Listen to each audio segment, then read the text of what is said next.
Assalamualaikum warahmatullahi wabarakatuh.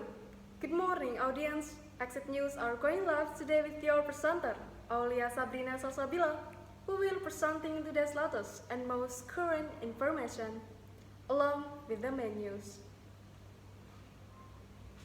Viewers, the Merdeka Belajar curriculum, or the new name of the Persisat curriculum, will be implemented in the new academic year 2022. The Minister of Education, Culture, Research and Technology, or Mendikbudristek, Nadiem Anwar Makarim, launched this curriculum on February 11, 2022, online. He said during the launch of the Merdeka curriculum and the Merdeka Belajar platform online February 13 that they had tested the Merdeka curriculum in 2,500 drive schools, the name of which used to be the Persisat curriculum. The curriculum was issued by the Kemendikbudristek as an additional option in the context of recovering and improving the quality of post-pandemic learning during 2022 until 2024. In the Merdeka curriculum, the government allocates learning time per year.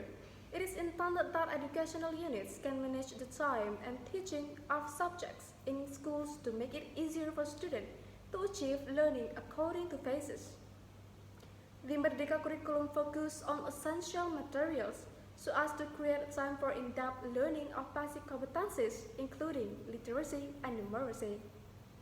In addition, the Merdeka curriculum structure refers to two main activities that use differentiated learning according to the stage of student achievement, namely regular learning and project to develop soft skills and character strengthening the Pancasila student profile.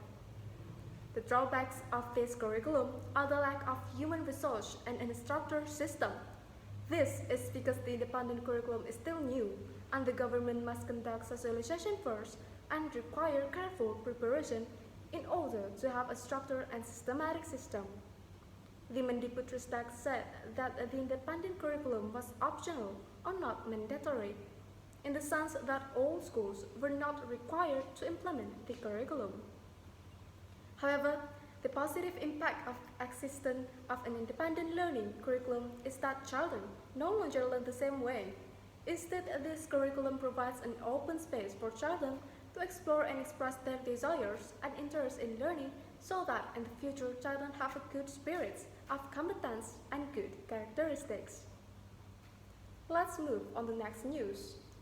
It is still about the new curriculum in Indonesia. Deputy Chairman of Commission 10 of the House of Representatives of Republik Indonesia, Dede Yusuf Makan Effendi, observes the quality of Indonesian education in preparation for the 2045 Golden Indonesia. Dede Yusuf said that currently Indonesia was activating the Merdeka curriculum, which was promoted by Kemendikbudristek. Conceptually, the Merdeka curriculum is almost the same as education applied abroad.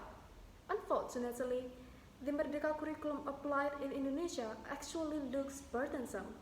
This is because according to available data, the Indonesian workforce is dominated by junior high school graduates, with the percentage teaching 60%. According to data from the Ministry of Manpower, for those who graduate with diplomas and bachelor degrees, only 13 until 14% of the 275 million Indonesian population. Meanwhile, the Industrial Revolution 4.0 now relies more on capital-intensive concept and artificial intelligence, which is dominated by workers with a minimum of high school education. Dede Yusuf assesses that there is a need for an overhaul of the education world order to form a strong milestone in carrying the Merdeka curriculum.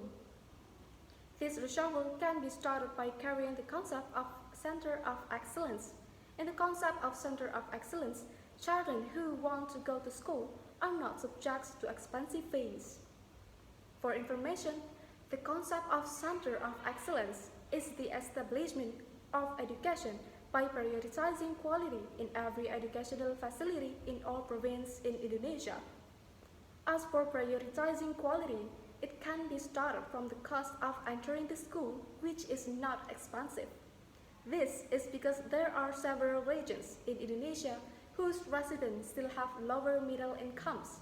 For example, East Nusa Tenggara and Papua. Meanwhile, for the implementation of the Merdeka curriculum, it must invite and encourage education stakeholders to promote a more equitable education. For this reason, it is necessary to restructure to meet the welfare needs of undergraduate teachers and improve facilities and infrastructure first. On that occasion, character education is one of the most important things that must be promoted among young people.